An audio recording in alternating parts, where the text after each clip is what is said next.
my God, we're back, Westy. Episode 6 of the Self-Confessed Geeks podcast. It's been a long time coming. It's been about 3 months, and we're finally here. Westy's hello. Hello! Westy is well excited. I'm well excited as well. Ah! What have you been up to?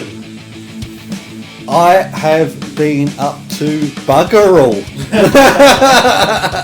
I know you wanted me to say that I've been up to massive demand. I've been skydiving, and although that would scare the living crap out of me, no, I haven't been skydiving. I haven't really been up to a lot either, to be honest. We will go through what we've been up to in the past couple of months. There have been a few things we've been doing, which we're going to elaborate on. But since we're back after such a sort of long hiatus that we've had, we're just going to take it nice and slow today, nice and easy, introduce ourselves, reintroduce ourselves, and probably start officially back from next week. This is just a reintroduction of ourselves to say we're back. You didn't think it was going to happen, but it happened, and we're here. And we're going to start off with, as we always do, with the news. What have we got here? We've got gaming news. So, not sure if you're aware, but 2 minor little consoles got announced while we were off. What consoles were they? Well, they were the PlayStation 4 and the Xbone. Oh yes, the Xbox. This one. Yes. Or for those of you who aren't hip and happening, Xbone is Xbox One. What, you mean hip and happening like us? Yes, we are hip. I've always and you're felt happening. Yeah. I've always felt hip and happening. Yeah. So, well, they did get we knew bits and pieces about them. Like what come out, and I wanted to talk about when we were off, was that the Xbox One or Xbone had a massive U-turn, and all of the things they said that they were going to do. Yeah, this is all to do with the sort of the online. You couldn't trade games. You couldn't swap games with each other, could you? You could, whatever games you bought, they would be yours only. Yeah. You'd have to upload them to the disc, the hard drive. You'd have to put them in the disc into the hard drive, and then that would be it, wouldn't it? Yeah. And what would happen is that you had this sharing feature, but if you shared it with someone else, then they kept the game. They couldn't give it back. It was like right. So there's no trade-ins. Yeah. Okay. Yeah. So like a massive uproar kicked off.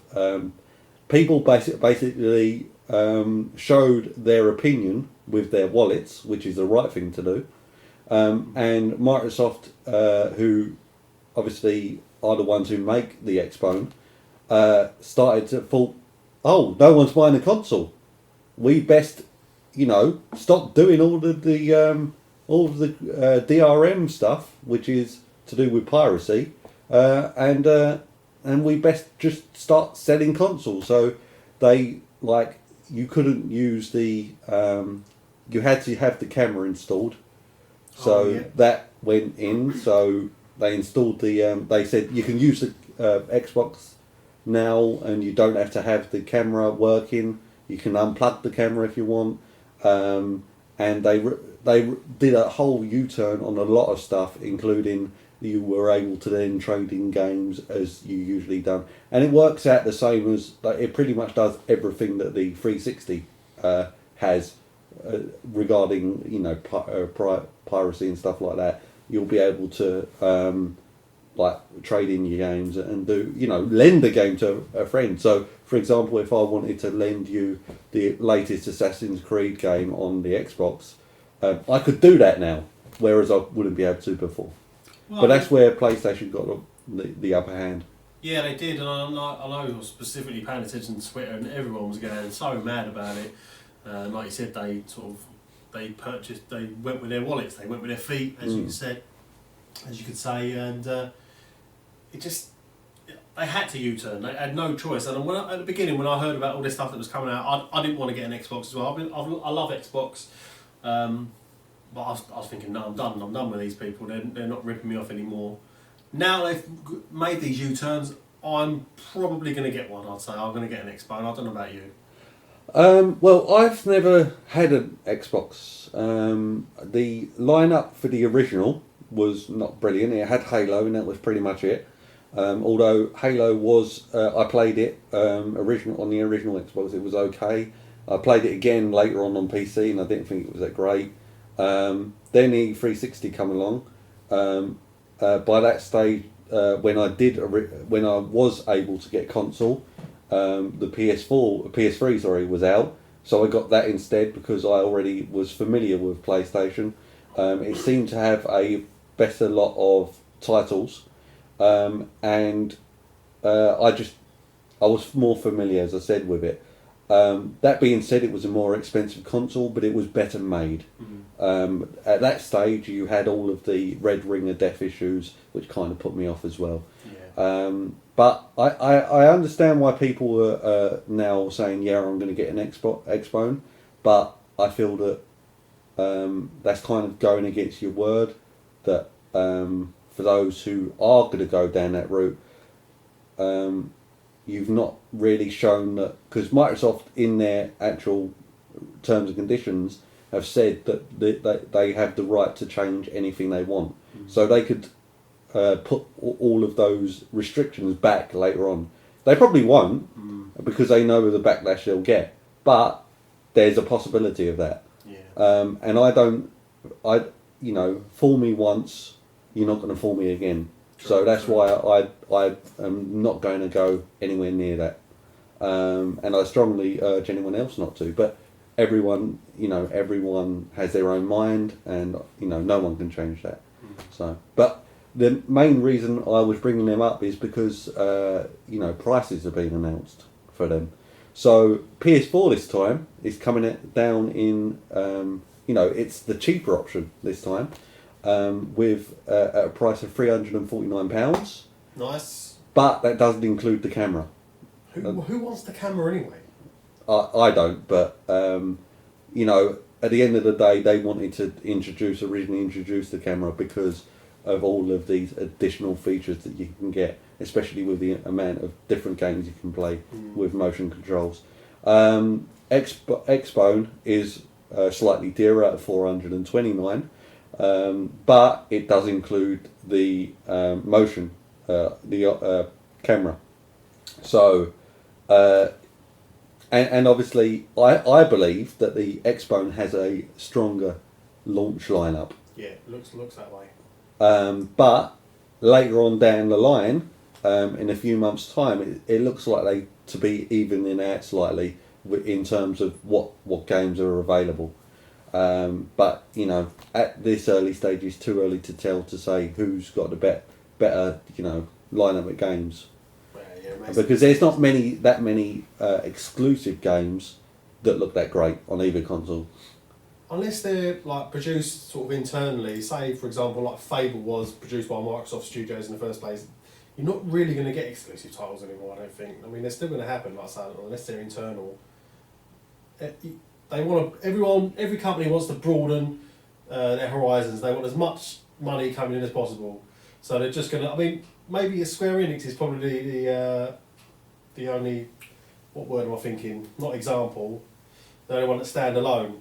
A lot of Final Fantasy games came out on PlayStation, never came out on the Xbox or any other console, except the ones at the beginning. What do you mean exclusive? Exclusive, that's what I mean, exclusively.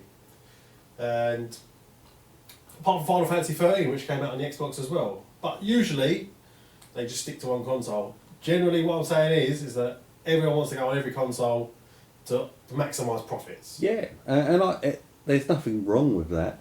I would do the same. It would be stupid to try and limit yourself to one console, because then half of your audience is on another console, and I don't think you're going to get the days back like the PlayStation 2 era, where that was just so massive. Everyone had a PlayStation 2 that they didn't really have an Xbox. That kind of like audience was very small in comparison to all of the other consoles out at the time. Yeah. So I don't think you'll get that time, and I think this one will be a much closer race. Oh, without a doubt. So I think it'll be 50-50 really at the end of the life cycle. They will be level pegging throughout that life cycle age, and they're I'm interested in seeing where it goes, because I believe that there's going to be some great games that come out on both consoles. And as usual, true to form, true to tradition, we've gone on a tangent. I know. We are definitely back. We are. Another bit of gaming news. We should not run on a tangent this much. Is Battlefield 4 beta, open beta, is actually open at the moment. According to GameSpot, the Battlefield 4 beta is now open to all players across Xbox 360, PlayStation 3 and PC. Players will need approximately 156 gigabyte of free hard drive space to download the beta. It features the Shanghai map in Conquest or Domination mode, and there's new features like the Levolution and Amphibious Assault, which is going to be featured in the beta, and it ends October 15th, so there's not much time to actually get it. I'm not going to bother because that's a next gen title now, let's be honest. There's no point getting it on this gen. It's good to see, to get a little idea of what you're going to get, but you can't compare. That's a next gen title. I'm going to play it on next gen. Well, I'm sure we'll talk about it later on in the podcast, but GTA 5, that is stretching the limits of the console now. Oh, that's it. That's GTA 5 is it for this generation. Yeah, it started this generation. It's going to finish this generation. Yeah. I think that's really good about what that GTA game is. But just a bit more information is that Battlefield 4 actually launches officially on October 29th, so about 15 days later, approximately. And that's on 360, PlayStation 3 and PC. And the PlayStation 4 version arrives November 12th, with the Xbox One hitting shelves November 19th. My last bit of gaming news is actually to do with the Valve equipment. So, according to CVG, that's computerandvideogames.com, they've got a Steam controller, which is a new gamepad designed for playing Steam titles in the living room. They have a Steam operating system, which is a free Linux-based operating system designed for televisions and the living room. And then the third thing was that they've got a Steam machine now. I'm not sure if you're aware of this. I'm really excited about it. It's a gaming machine which will run the Steam operating system and is designed for the televisions with the ability to play both games natively for the platform and wirelessly stream Windows and Mac titles from an existing PC. Now I'm really interested in that because I have about 80 odd games on my Steam library at the moment. Yeah. And it's so difficult to kind of just plop your, for me at least, because I've got a tiny room, is to plop my PC down next to the TV and wire it all up and get that working. And then, once I've played my half hour, an hour gameplay, then I have to unplug it all and plug it back in so I can set up, so I can actually, do other stuff, which I don't need a gamepad for.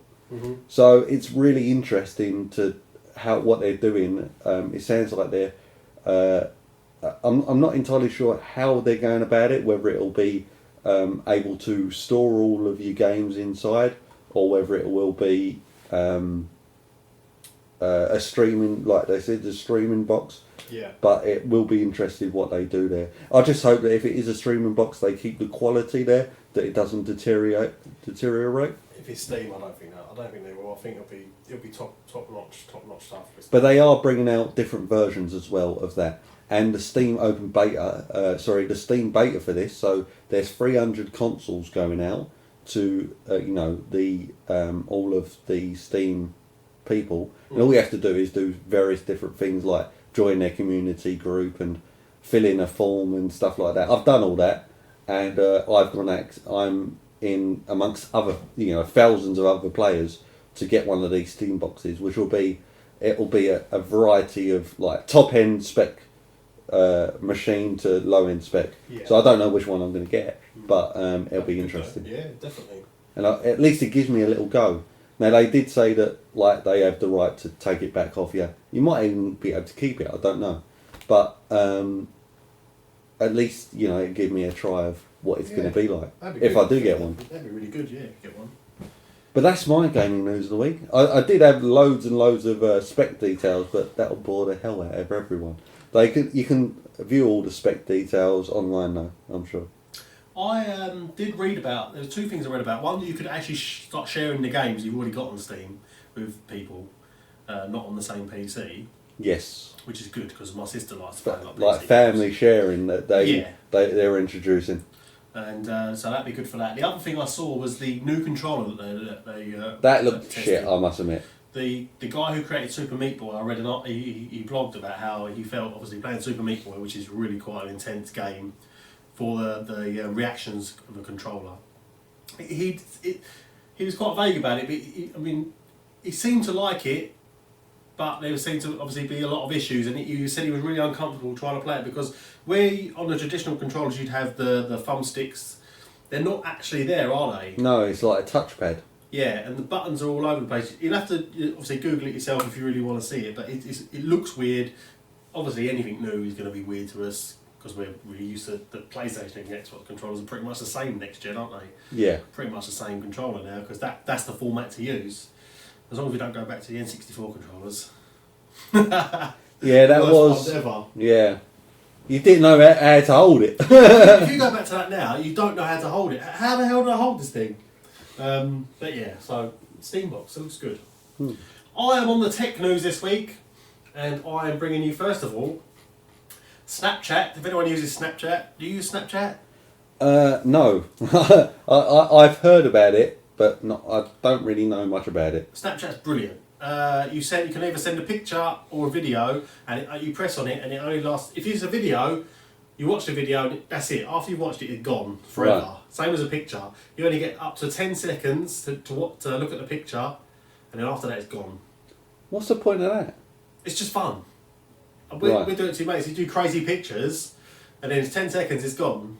Yeah, but you might want to show another friend that. You can, with pictures, you can take screenshots, but then the screenshot will let the person who sent it to you know that person has taken a screenshot. But generally, it's just like a throwaway thing. It's like comments you just make, throwaway comments. Right. That sort of pictures. It's really fun. Anyway, Snapchat has updated its app with new stories, which is featured on iOS and Android. The photo sharing app has introduced Snapchat stories as a way to compile the day's events into a rolling story. So I'm guessing that you just obviously, instead of it being 10 seconds or a video, you can have it for a whole day. So this is what happened today. I got up, I looked like shit. I put my makeup on, as I do, every day. You got makeup on? Yeah, I don't.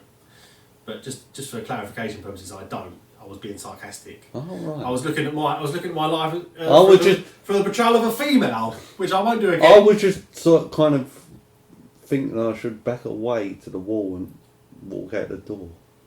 Well, you could do that. But we'll go back to the more traditional perspective. I got up, I still looked like shit. I had some breakfast, I went to work. Work was boring as fuck.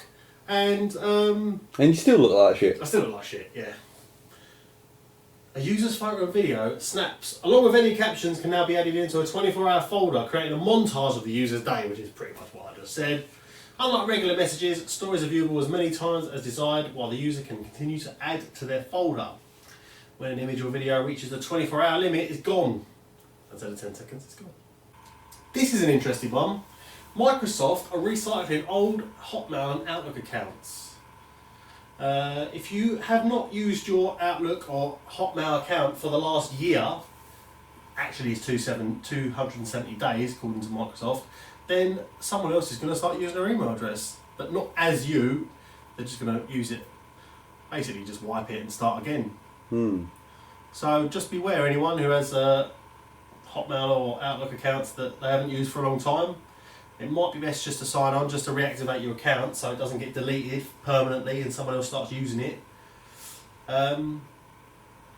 It should have been highlighted more, really. I think that people are going to have a bit of an issue with that. Yeah, I mean, just announcing it, like, not everyone looks on the web every day. They might go on every few months. So if someone is just starting to use their email, I myself would be quite annoyed by that. Yeah. I mean, I use mine every day, so I mean, I'm not fussed, but that's why I thought I'd highlight it, because we are a very noble podcast, I would say, We like to share this type of information with our listeners. We're a helpful, friendly service at the end of the day, providing a service. And this is one of those elements, but that's it. So just sign into your Hotmail account if you want, if you need to, if you don't want to lose it. See, I didn't know anything about that. So that is interesting. Last piece of news, have you read about this? Terminator self-assembling cube robots have been revealed by MIT. That is the Massachusetts Institute of Technology. Think Terminator. Any of the Terminators, you cut off their limbs, they sort of liquefy and join back together. This is pretty much the most basic version of that idea. Just normal blocks, say plastic blocks with metal around the outside of them, which are known as M blocks. They can move in internal flywheel mechanisms. So that you separate them, they've got technology within them to sort of recompile back together and make shapes out of, well, whatever you can make shapes out of them blocks out of. I'm guessing a square. You can make a square, yeah. That's basically it, really. There's a long-winded explanation of them. This is actually on the BBC News website. It caught my eye because of obviously Terminator. I love Terminator, and that reminds me of the replicators from Stargate. Oh, really? Okay. Do you know? No, do you know what I don't know. I don't know. Well, they're like these little like spider creatures that are made of like robotic parts. Right. And when they shoot them like with a shotgun, they shatter, and then they start to like all come back together. Yeah. In a central mass, and then form the same creature. It is the same concept as like you say Terminator, but I just think that's really quite fascinating, really, as technology news goes. That's not that scary though. Not at the moment, but it could be. Yeah, in about 20 years' time. 20 years? Not right now. I mean, I wouldn't be scared with that picture there. No. I mean, having that come after you, I'd just kick it up, kick it away. So the M-blocks are currently controlled by computer instructions sent over wireless radio, but in future the researchers hope algorithms can be loaded on the blocks directly, making them entirely autonomous and capable of adapting to different environments. So say there's part of a bridge that breaks, you could get thousands of these things to replicate the sort of shape of the broken part of the bridge, so you can continue using it, or if you want to if it's dangerous, you want to add a scaffold around it, just so it's a temporary thing. Could be anything. Bridges is probably the best idea to use because if they break, then you can use parts. Get some of these blocks. Get some of these blocks. So yeah, that's my tech news. Awesome. How fun is that? Yeah, I definitely the most interesting is the Hotmail stuff, because I think that's going to be very valuable to a lot of people. Yeah. So if they listen to this podcast. Yeah. I would actually tell you my bit of information. My actual computer is playing up. Maybe we should actually come back after a break, and we'll actually do the last bit of news, movie news.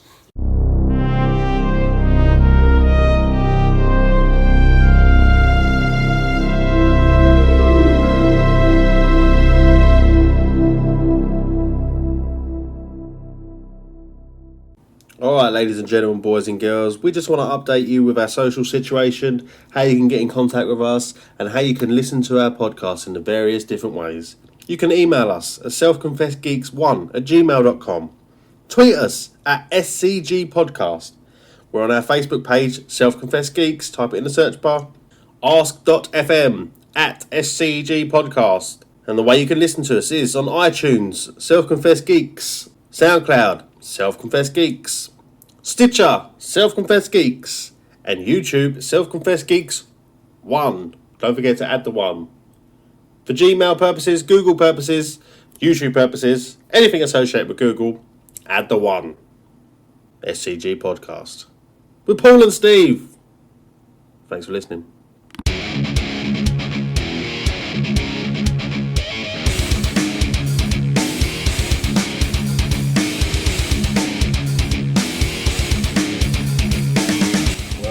back, ladies and gentlemen. Part 2 of the Self-Confessed Geeks podcasts. So let's move on. Movie news. Well, it's not necessarily news. I thought I'd mention some movie releases. Okay. So, upcoming, you've got Surge coming out in cinemas October 9th. And then October 11th, you've got a list of movies. I'm going to quickly run through them. Some of which you may have heard of. Romeo and Juliet. Romeo and Juliet, yeah. Is that not Romeo and Michelle? Yeah. Their high school reunion, no? Yeah. No, I meant to say Romeo and Juliet. Captain Phillips. He's not part of that, by the way. This is another film. Who's Captain Phillips? No idea. You just say the releases, you don't say what a film. What's Surge about? I've got no idea. I don't care. Surge could be the worst film of all time, and you're giving it, you know. But some of these, the listeners might be interested in some of these films and just don't know what they're about. Just say Surge. I could say there's a film coming out about the boat. I'm going to quickly run through these. Let me know if you've heard of these. Machete Kills. No. Ghost Team 1. No. The Devil's Rapture. No. Great Expectations. Yes. Escape from Tomorrow. No. All the Boys Love Mandy Lane. Well, apparently, I heard that as well. Oh. Right goer. Broadway Idiot. Broadway Idiot? Yeah, you've probably heard that one. It's based on my life, actually. Yeah. The Bronx. Oh, no, sorry, The Bronx Ball. The Inevitable Defeat of Mr. and Pete. That's a really weird title. You've just gone on IMDb and just gone latest releases.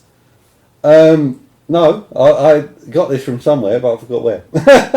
And just one more. CBGB. CBGB? Yeah. Is that the... I've got no idea where they come from. Is that on CBeebies? It sounds like it. Maybe it's like from CBeebies. Maybe it's like a a late watershed CBeebies. Possibly, yeah. Possibly. In other news, well, this is actually news. Pierce Brosnan is doing another movie called, I think it's called IT.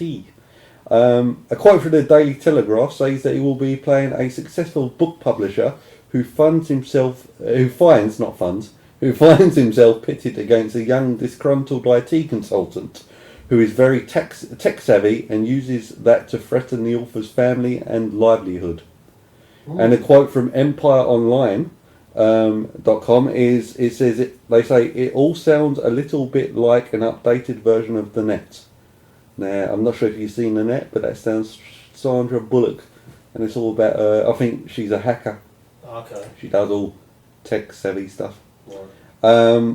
But yeah, that's my second bit of news. Pierce Brosnan, if you're a Pierce Brosnan fan. Yeah. If you like someone who's really geeky and all that. I can't see Pierce Brosnan pulling off a geeky fella. Don't know. Pulled off James Bond, alright? Yeah, but there's a difference between James Bond. It's like, Mr. Bond. I expect you to die, kind of thing. I forgot what they say. I don't know. I don't watch the old ones. I only like Pierce Brosnan as James Bond, really. Yeah. I tried watching the old ones, but they're long and old stuff. Yeah. I must admit, Pierce Brosnan is pretty good. The latest one, Daniel Craig, he's done some good ones. I didn't like him either. I never liked him in Layer Cake. I thought GoldenEye was the best James Bond film. film. Definitely. GoldenEye was the best James Bond. And I've not seen any that top that at the moment. And my first bit of news is actually... What's your third bit of news? Third bit of news is, which is not really news again, but it's... And you keep putting 3 fingers up at me, why is that? Because, in case you can't count. Okay. Yeah. Says the person who done the third bit of news and said it's the first bit of news. Yeah, that one. Okay, yeah. Okay, so I'm just making sure. Yeah. Movie premieres, basically premieres that are being shown on TV. According to the Sky's website and IMDb, Sky Premiere have The Django Unchained that's being shown Friday, the 11th of October. So I'm not sure if you know that, but it's an adventure, drama, and western. Just a brief information. With the help of a German bounty hunter, a freed slave sets out to rescue his wife from a brutal Mississippi plantation owner. It got 8.5 rating on IMDb. IMDb! See, you're such a cheat! Just go on IMDb for your film news. Well, no, I went on the Sky website as well to get the actual, times and stuff like that. That'll be this Friday then, Django Unchanged. Unchanged? Unchained. Sky Premiere! It's done by, directed by Quentin Tarantino, who's done some... You don't like him? He's done like Kill Bill and stuff like that. Never liked any of his films. No. Wherever you are, if not, if you're a fan of Jamie Foxx or Christopher Waltz or Leonardo DiCaprio, any fans of those, they're going to be starring in it. Brilliant. Also, if you don't have Sky, then according to Netflix, not Netflix, nextfilm.co.uk, on ITV1 on Sunday the 13th, that's this Sunday coming, Angels and Demons will be airing. That's airing at 9 o'clock. It's a mystery thriller. What channel? ITV1. It's Harvard symbologist Robert Langdon works to solve a murder and prevent a terrorist act against the Vatican. It's directed by Ron Howard and stars Tom Hanks, Ewan McGregor and Abelet Zura. Fair enough. But it only got a rating of 6.6 on IMDb. IMDb! IMDb. So, IMDb. Yeah. But, I mean, I've heard quite good things about the film. I've never seen it myself. Have you? No. Have you heard good things, or do you know about it? No idea. No idea. If I'm interested, I'm completely ignorant. I've heard it's a pretty good film. So if you fancy mystery thrillers, that's worth checking out. So that's the end of our movie news section. It's the end of our news section that we always try and plan it to be. We'll say 10 minutes long, 15 minutes long. And how long's it been? About 40 minutes. Half our podcast has once again gone on the news. So next week we're going to half that time. We are coming back, and we're coming back with a vengeance. With tangents. Yes. Yeah. Tangents are the way forward. Well, they're not. We'll have to sort that out. So, shall we take another break and then we'll come back? No, we won't take another break. We'll edit this bit out. And what we'll do is we'll say, So Paul, what have you been up to on the Self-Confessed Geeks hiatus when we wasn't on the air? Well, I sat on my bed and slept. Oh, I did not know where that was going. My heart was in my mouth.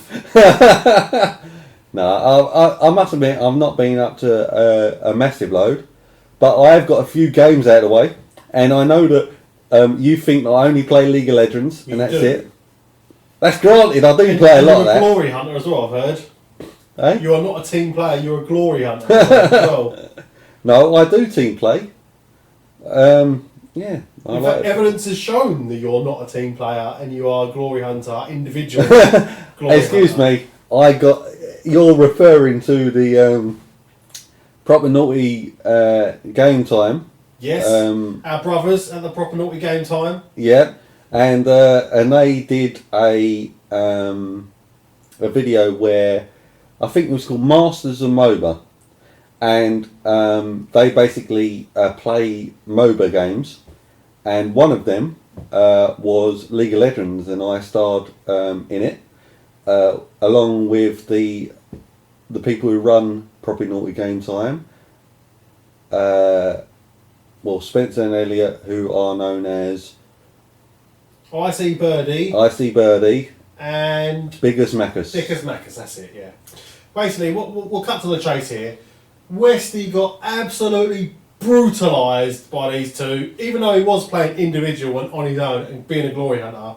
If you want to watch this video on YouTube, proper naughty game time, search for it in the box, and you see Paul get fucking obliterated by these two, and it is one of the funniest things I've ever heard, because you're on your own, you're doing everything on your own, and them two are trying to be team players, and they are a team.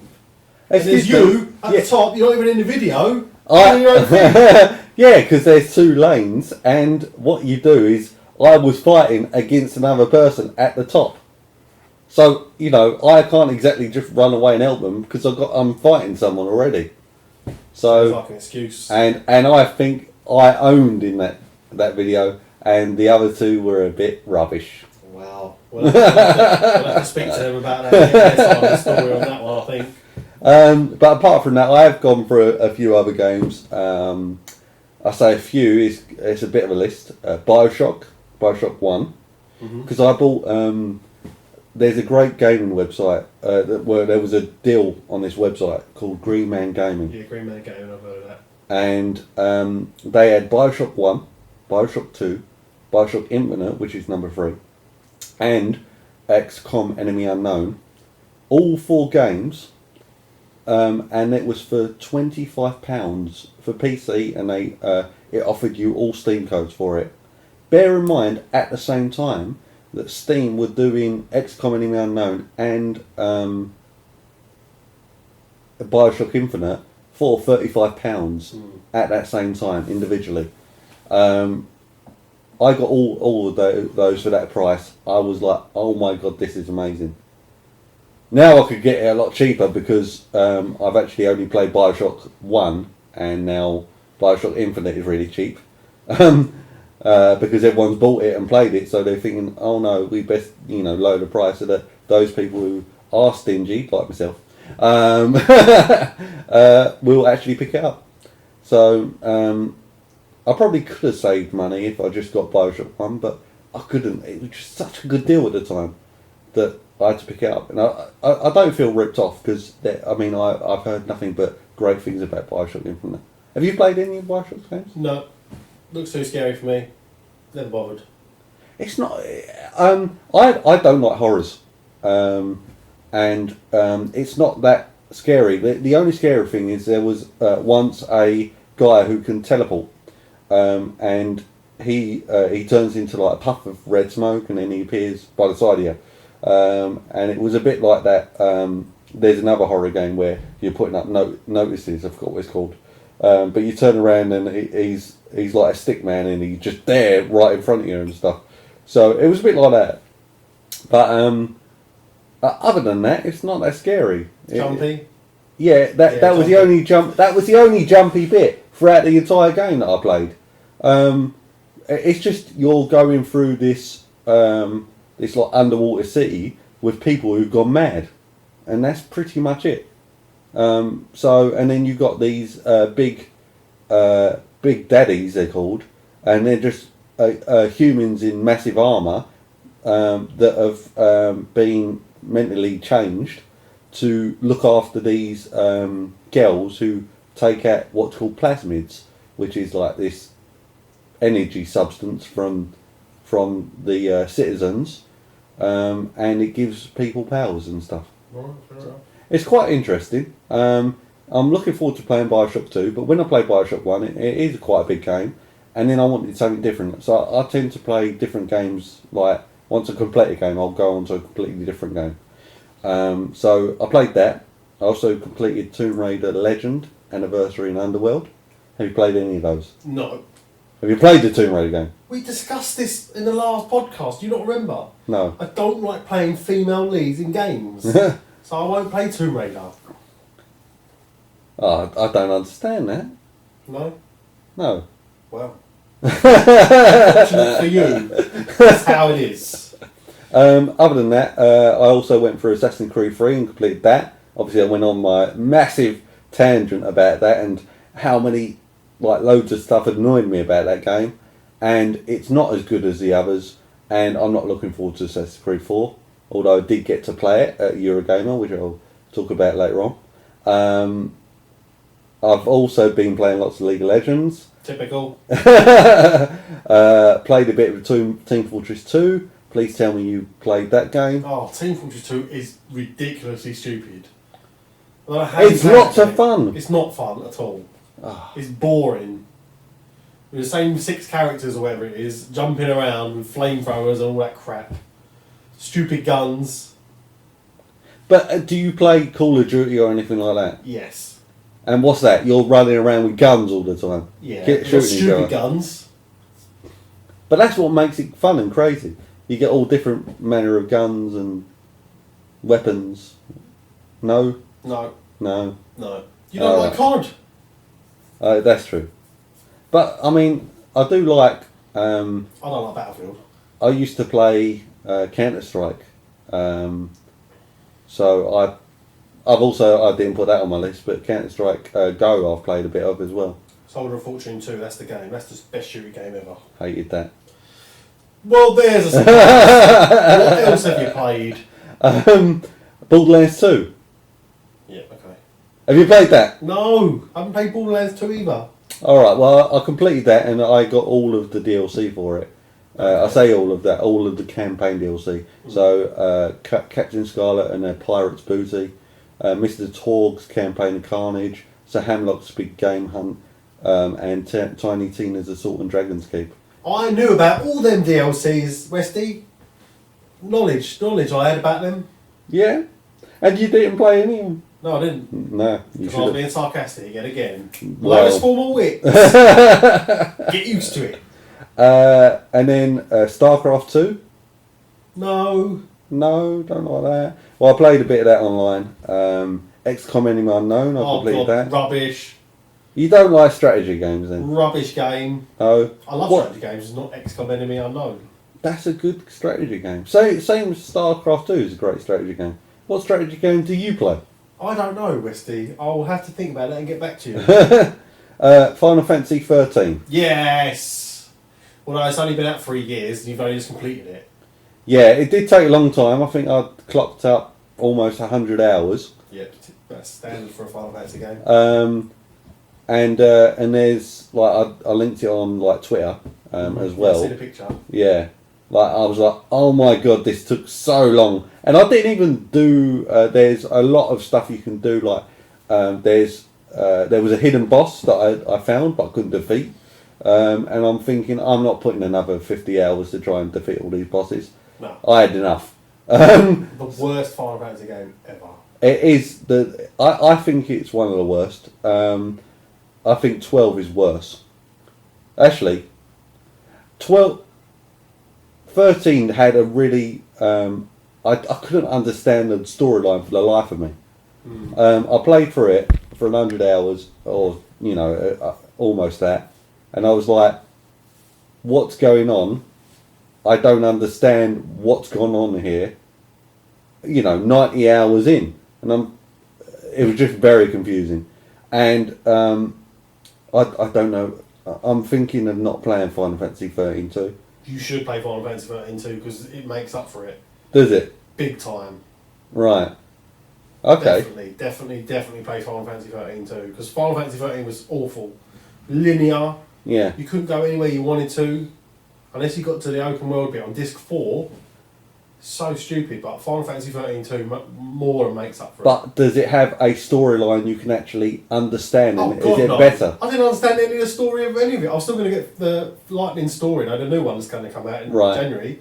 I have no idea what happened in the story, but I just love playing Final Fantasy. Right.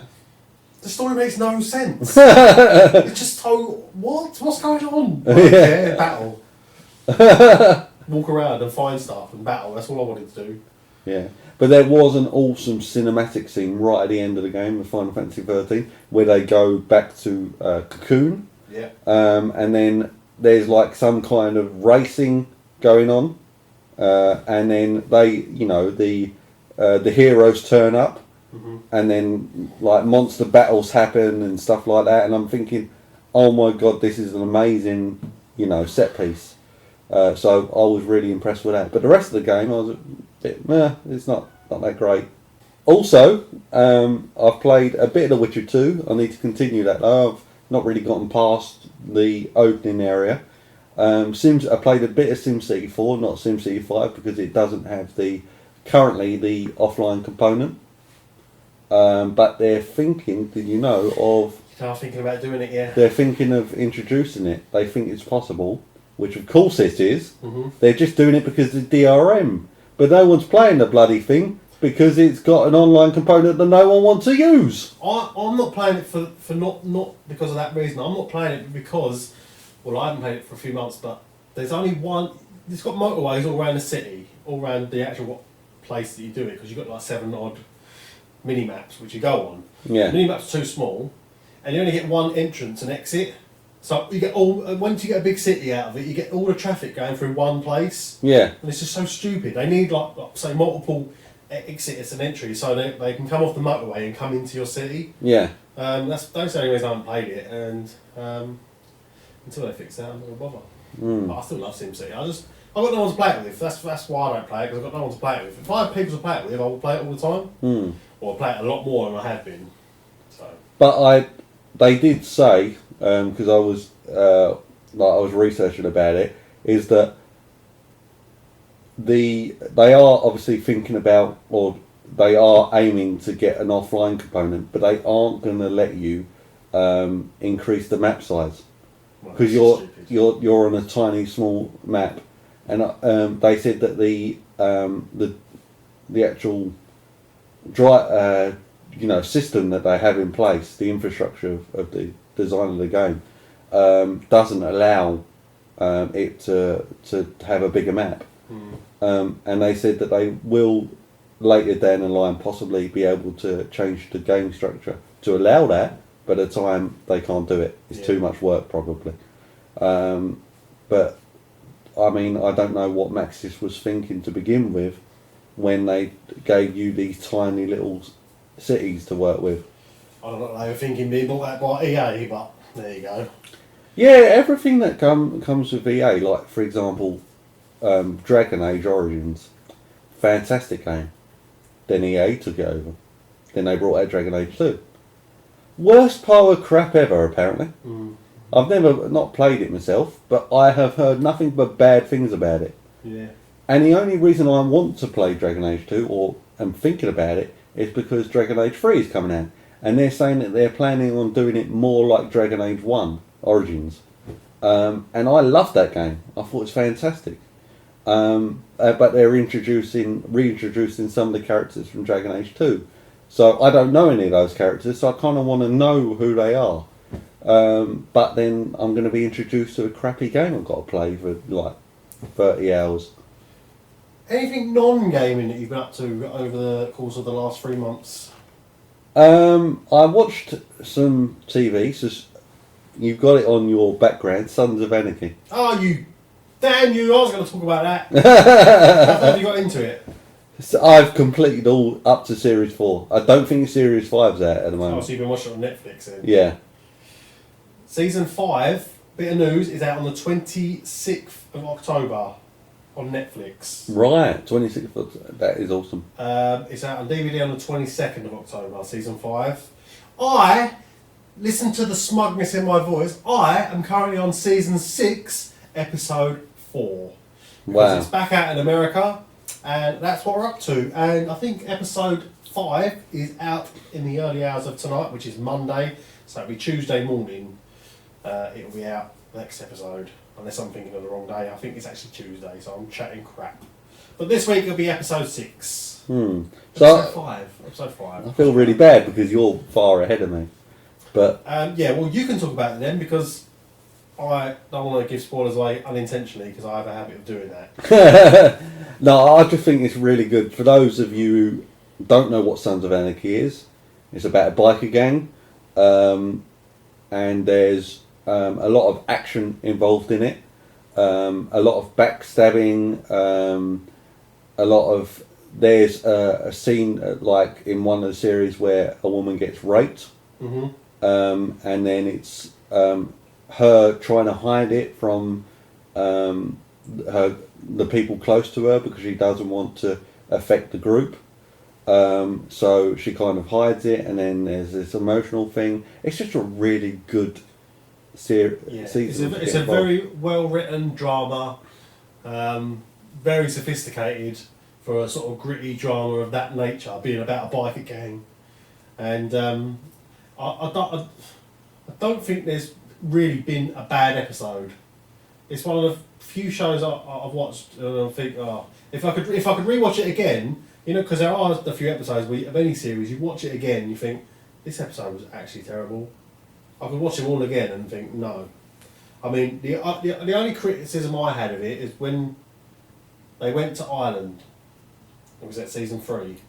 I can't remember. I think it was, but. And I just think that one dragged on a little bit too long. I won't say anything else, but they went to Ireland. That's all I'll say. If people haven't watched it, just think that. But apart from that, the show is amazing. It's one of the best things I've ever seen. I urge anyone that hasn't seen it to watch it. There's some really dark elements to it as well, as you say about the rape. Yeah. There's a lot of other stuff that's really dark, but I mean, it's the way it's written and the way it's portrayed is just brilliant. What I have to ask you, I mean, I'm in season 4, completely season 4, and what seems to be affecting throughout the series is that one of the son of the group, of the biker group, who's like the second head, like VP, is it? Vice President? Yeah. He has a book that's written by his dad, who used to own the motorcycle gang, and his dad died, and he left behind this booklet for his, several of his close friends. Yeah. And his son at the time, who's the VP, he starts reading this and getting emotionally attached. And then other people start reading it and start to take things off of it. Does that kind of continue in the other series? Is that without that? Yes. Yeah. I won't say anything else about it. If you watched it from episode 1, you can watch it all the way up to episode 6 as you follow the story, and it's all linked together. Everything is linked together. So I'm thinking you could, like I say, you start now in the season 6. And you can see from where it's gone back to season 1. It's been a progressive journey. Instead of just being about different things all the time, like one thing happens and then the next week something else happens. It's not like that. Yeah. It's a continuation of a story where obviously the writer has got a start point and an end point, and it's leading up until that point. And they might mention something in season 1 that don't pop its head up until a later season. Yeah. And stuff like that, and you'll say, "Oh yeah, I remember that from the first season." Yeah. It is good like that, sort of continuity throughout the seasons. But the guy, one of the people who plays it, the head guy, I forgot what his name is. Ron Perlman. Ron Perlman, that's it. Who Who's played Hellboy. Hellboy. Yeah. And he also done the voice of Fallout. Yes, he did. War. War never changes. Charlie Hunnam, who was in Queer as Folk. Didn't see that. It was on Channel 4 about 10 years ago. And he was also in Biker Grove. Biker Grove. Charlie Hunnam is a Geordie. So, bit of trivia for you there. Is he the VP? Is he that one? Yes. One. Jax Teller. Yeah. Brilliant. Love Sons of Anarchy. Yeah, so if you guys haven't seen it yet, you're a bit bored, you don't know what to do. Series 4, Sons of Anarchy, I say Series 4 because I'm on it, is a great series to pick up, especially if you want a good gripping storyline, and you want like action as well, because that's got a lot of action in. The only criticism I have about it is that it's a bit slow to get into. I found that it was very slow at the beginning. Oh really? For me, I was straight into it from episode 1. But I was hooked.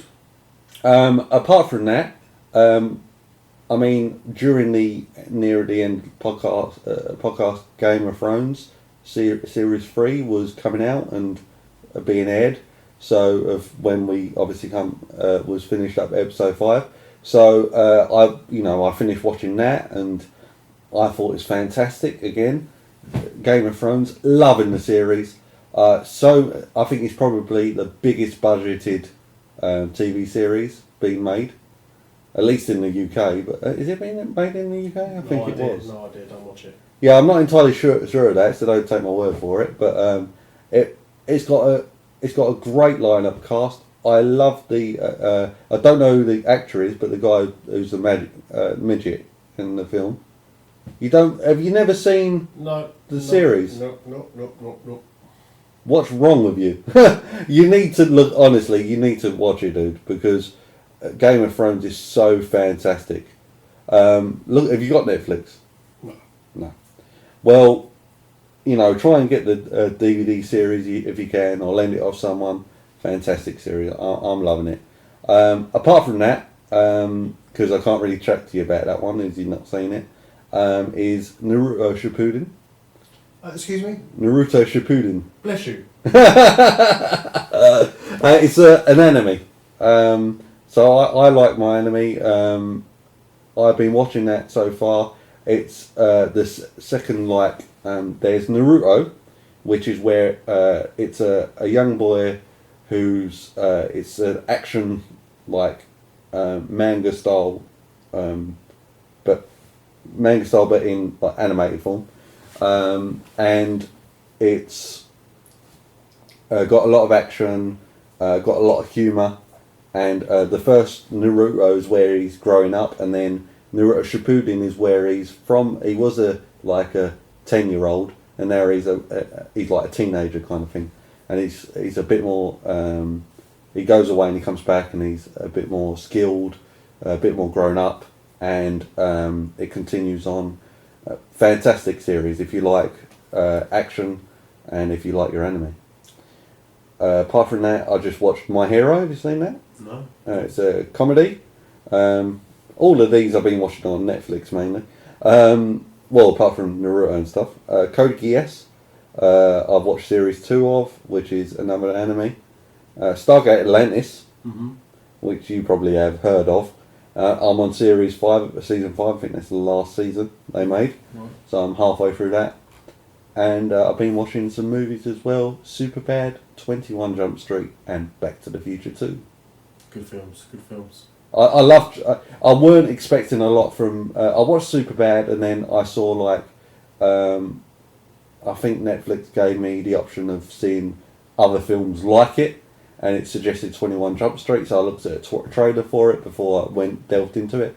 And the trailer looked good. I watched it. Oh my god!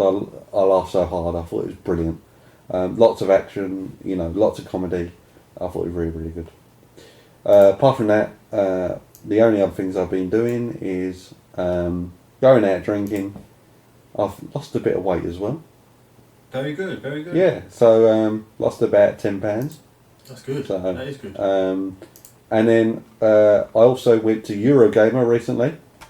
So went there and looked at a few things. Looked at Assassin's Creed 4. Had a little go at the PlayStation 4 controller, which is like a cross between the 360 controller now and the PlayStation 3 controller. So it's a hybrid version. I love the triggers on it. They feel a lot better. And I also tried the Oculus Rift. Right. And that's a free what virtual reality kind of thing. Yeah. And oh my god, it's so good. Goes over your head. Yeah, it goes over your head. I felt like I was in the game.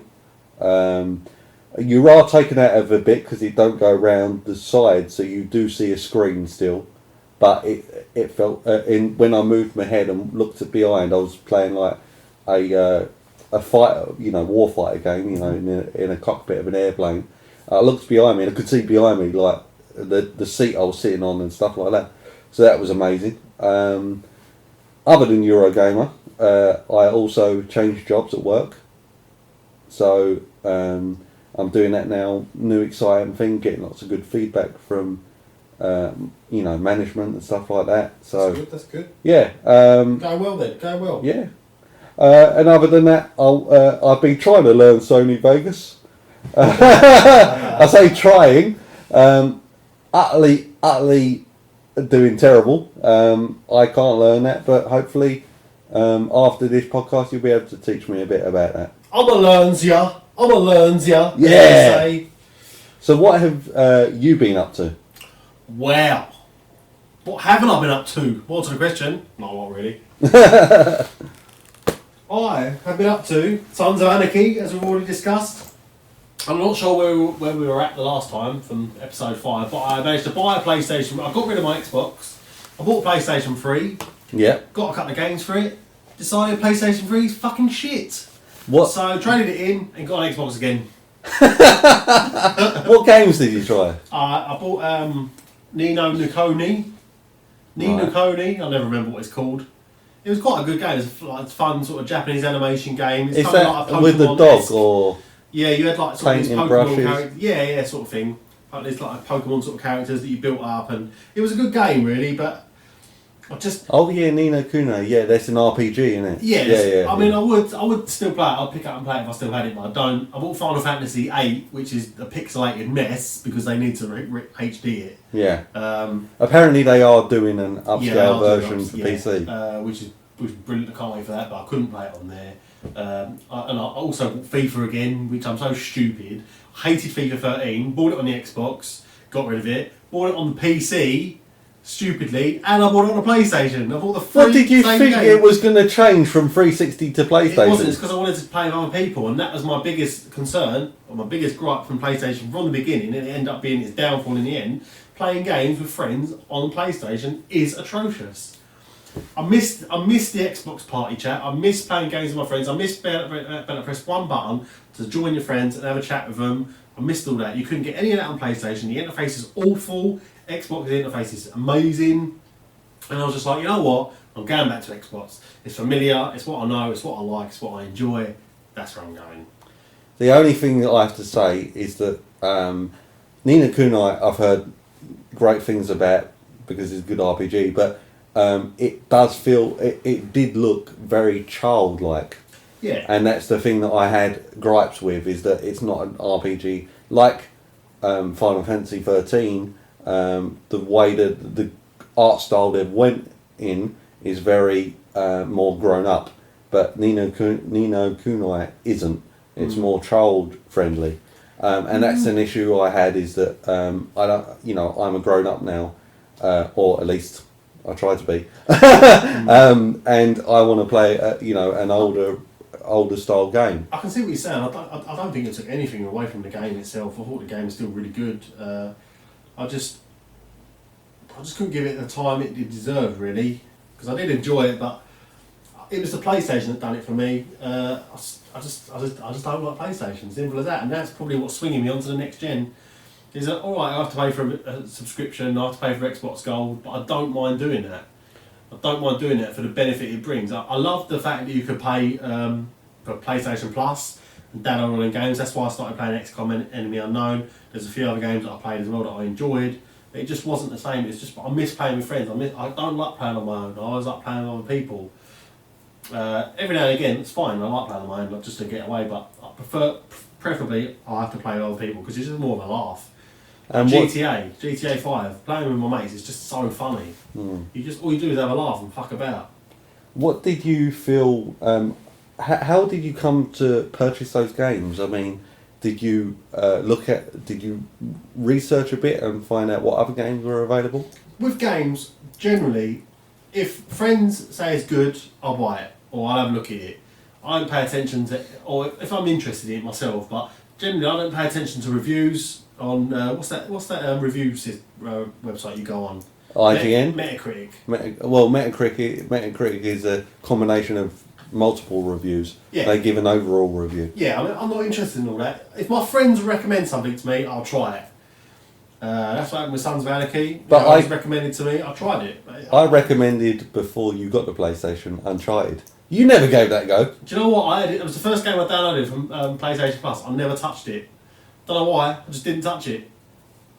That's the other thing with PlayStation Plus. As good as it is to have them games to be able to download and to try, I almost had an overload of games. I was like, do I want to play that? No, not really. Do I want to play that? No, not really. So you end up playing none of them? Yeah, because I have too much choice. Yeah. That is sometimes a bad thing, is that you have too much choice, that you think, actually I might play this, but then I want to play that, and then you end up just watching a film or something like that. The other thing is with Steam, I bought so many Steam games in that sale, the Steam summer sale. I haven't played half of them. I think I bought about 15 games because they were like £2, £3. Oh yeah, I'll play that later on. I haven't touched them. I haven't touched the games.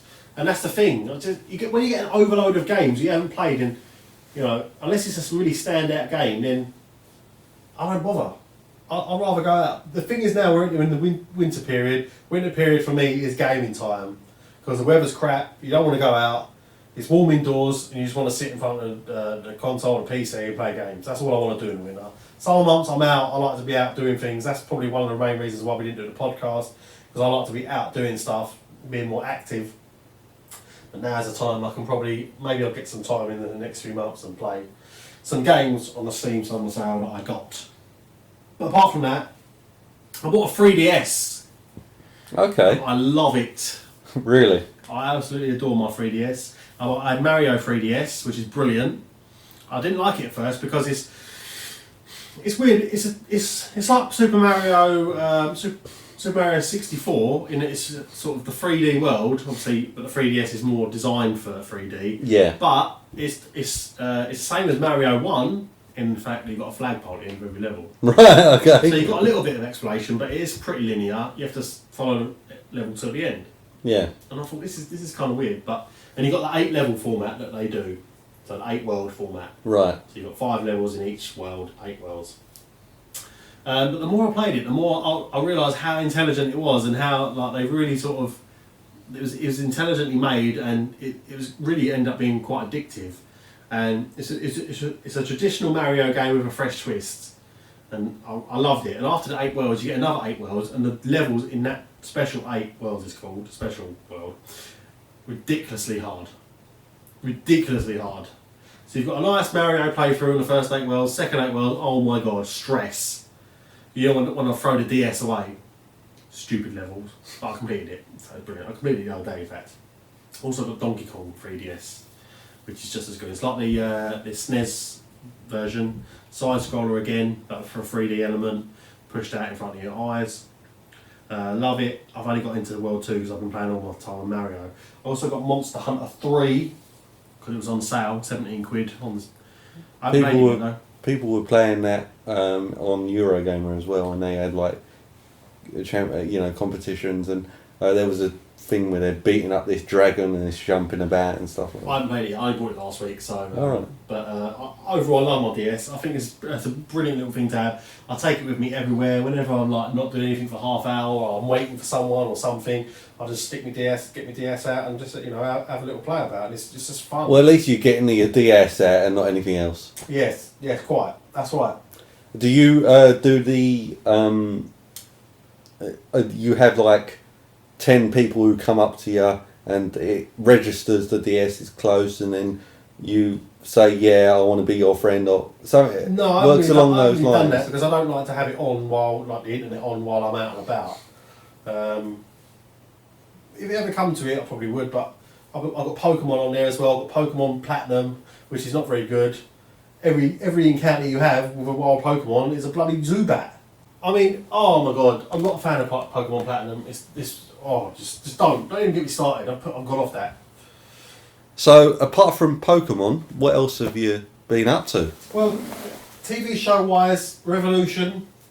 What's that? You've seen that? Revolution.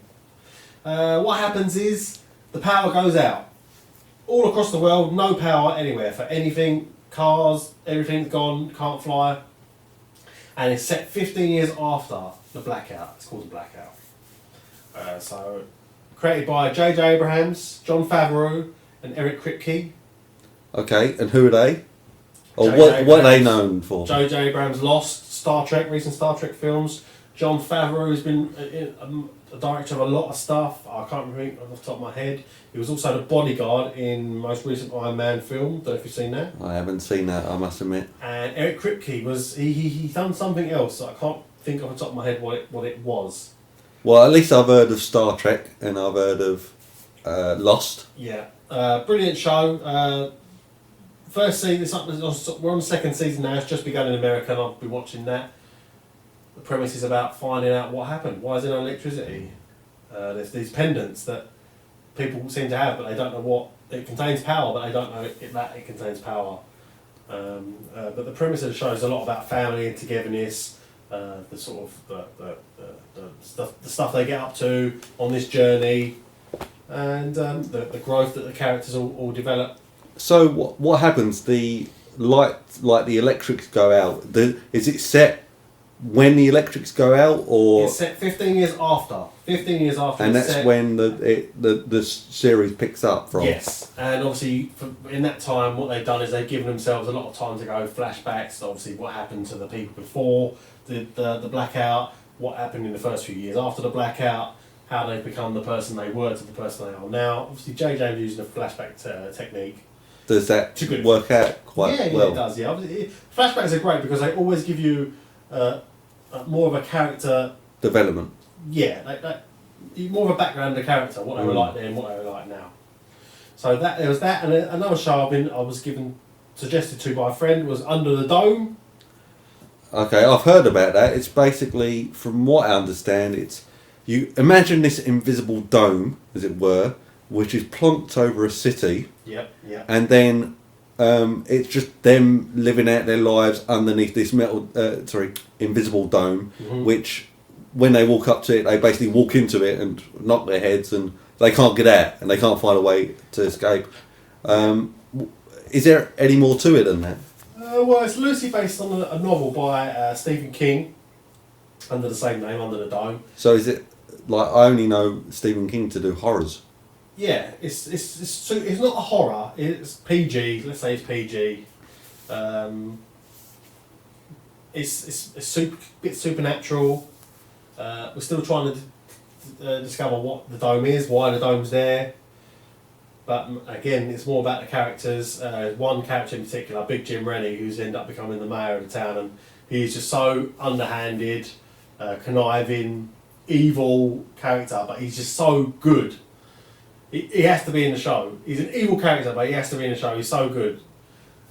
Me and my friend always got a running joke going about Big Jim. He's always got the angles covered because he has. Yeah. There's nothing he doesn't miss. He's always picking up on everything, and the bad stuff that he gets up to, he gets away with it. So how did he become a mayor? Because he was a councillor. He was Right. a sort of councillor of that town. What, and they seek like some kind of leader. Yeah, they need a leader, and he loves the power. So he stepped up. So yeah, he stepped up to the plate. And yeah, it's a really good show. Slow paced, not as fast paced as say Sons of Anarchy. Probably a bit slower than Revolution as well. Revolution can be quite slow, but still a brilliant show. Thoroughly enjoying it, and that's pretty much all I've been up to over the past few months. All right. So other than that, you've been sitting on your backside. Pretty much. Feeling good? Yeah, feeling stable. I must admit, sitting on your backside, watching TV, best feeling in the world. Pretty good. Yeah, it's pretty good. Can't knock it. But I think we'll take a break, and then we'll come back and do the final part of our episode 5. Episode 5? We are episode 6. And this is episode 6. You got to get it right. I'm getting confused with everything Yeah. now. Episode 6, the final part, and we'll take it home. Yeah. So episode. Sorry, I'm getting confused now. Part 3.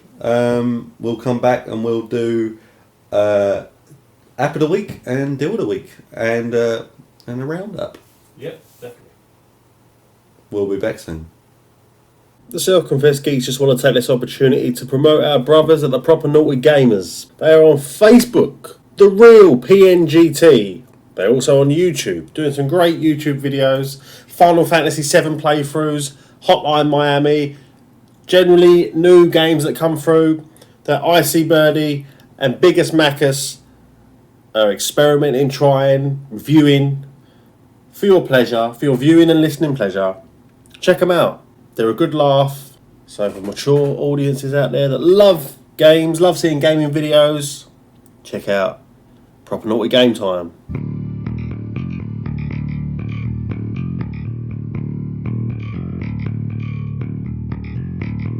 Okay, people, it's the go home time. Final part of the show. And I think now what we'll do is maybe app of the week. This week, app of the week is probably the best app that's been out for a long, long time. It is on Android and iOS. And you know what it's called, Wesley? What's that? Heads Up. What's heads up? Heads Up. Think of charades. Think of, I can't think of the name, when you stick post-its on your head and you've got to try and guess the name that's on your head. Someone's given it to you, you've got to try and guess the name on your head. Heads Up, you get 1 minute. Okay. And people have got to describe whatever it is to you. It might be a song, so they've got to hum it to you, or it might be a film, they can describe it to you, they can act it out to try and explain what it is. Right. And you hold the phone up to your head and it records the people what they're doing, Yeah. who are trying to tell you what the answer is. So charades. Yeah, charades basically. You get 1 minute to do it. If you get one correct, you fold the phone forward. If you get one incorrect, you fold the phone backwards and you move on to the next one. Like I say, you get 1 minute. After that minute's up, you can view yourself or in a group together what you were trying to get at, what answers you were trying to get, and hilarity ensues. It's a good icebreaker. It's a good thing to do when you're bored. There's a couple of you around, and thoroughly enjoyable app. 69p on the App Store. That is cheap for a game, but why not just use a pen and a piece of paper? The reason is, Westy, is because the 21st century and using pens and paper is lame. So this is a hip and happening way then? Hip and happening all the way. Hip and happening app all the way. That's what it is. See, I'm a bit of a stingy git, and so I would probably use a pen and paper. Traditional way. There are 3 alternatives on there, but they're crap. Crap app. Yes. Who wants a crap app when you can have a hip and happening app? Exactly. Try and say that many times. You've already got me confused. Well, that is App of the Week. Heads Up, Android, iOS, purchase! Right, other than that, we've got Deal of the Week. Now, my Deal of the Week this week is Magic 2014 Jewels of the Planewalkers. Now, this is actually a digital version of the Magic the Gathering card game. Have you heard of that? I've heard of Magic the Gathering card game. Card game? I've tried it. I didn't like it. Why? Just couldn't get into it. Weren't for me. Weren't my cup of tea.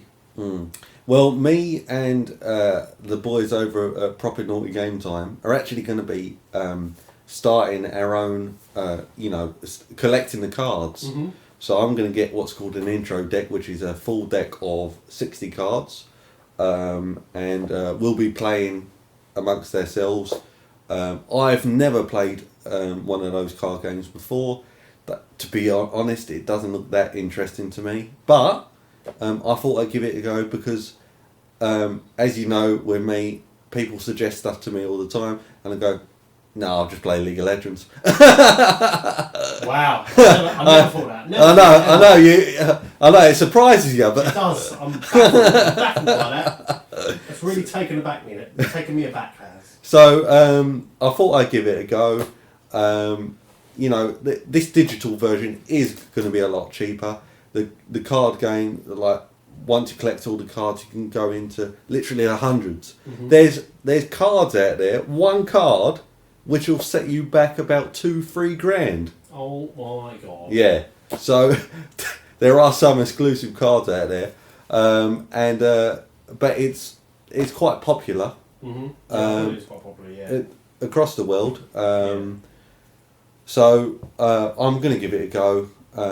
At the worst of the case scenario, I lose a few quid on the game, on the card game, physical card game. But at least I've given it a go. At least I can say, I played the game, I didn't like it. Rather than say, I don't like it and not even tried. So how much is this? Well, it's, as I say, a digital version of the card game. It's called Magic 2014 Jewels of the Planewalkers. It's on Steam right now for 50% off. Reduced from $6.99 or £7, reduced to £3.49 or £3.50. And it's got 20 hours and 9 minutes and counting. So pick that one up if you're interested in giving it at least an introduction to the card game. It might be something you like, and if you don't have anyone that you can play the physical card game with, is a great way to play. With someone maybe in a different country. who also has this game. And £3.50, it's not a lot. I mean, I know I'm stingy. Yeah.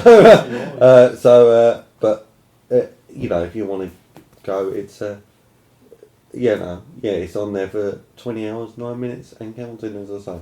We'll take 12 hours off that because by the time this podcast is released, it'll be 10 hours. Oh yeah, yeah. So 10 hours. 10 hours in counting. Get it now.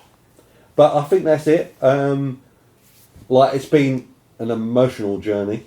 It has. I mean, we did have Listeners' Corner, which we were going to do, but we're going to do that next week. We're going to bring that next week. So make sure you get your messages into us. If you like Listeners' Corner especially, and you want to see it, you know, see it still in our podcast, the best way to do that is to ask us a question yourselves. Get involved. Yeah, because, you know, the more questions we have, the more we can expand upon that, and we can make sure that, you know, don't just imagine that someone else is going to do that, because if everyone's doing that, we won't get any questions and we won't have Listeners' Corner. And we do actually make podcasts outside of that as well, because last podcast we did, which was episode 5, we did a Heroes and Villains section where someone asked what our favourite hero and villain was. 2 questions they were, and we made a podcast out of it. Granted, we didn't research anything about it. Absolutely useless that week. We were. Yeah. Thing, but we got through it. Yeah. We done it anyway. Yeah, I think that's pretty much it. We are done and dusted. We will be back hopefully next week with episode 7, which will be a lot easier, because this week, listeners, we have been through hell and back, because we did record this, and then the recording device we done had clipped off half of our recording. We've had a few failures tonight. We're Yeah. not gonna lie. This is like the 3rd time we've actually had to do this part, but we're not gonna let it take us down. That's what Self-Confessed Geek's all about. We're about persevering.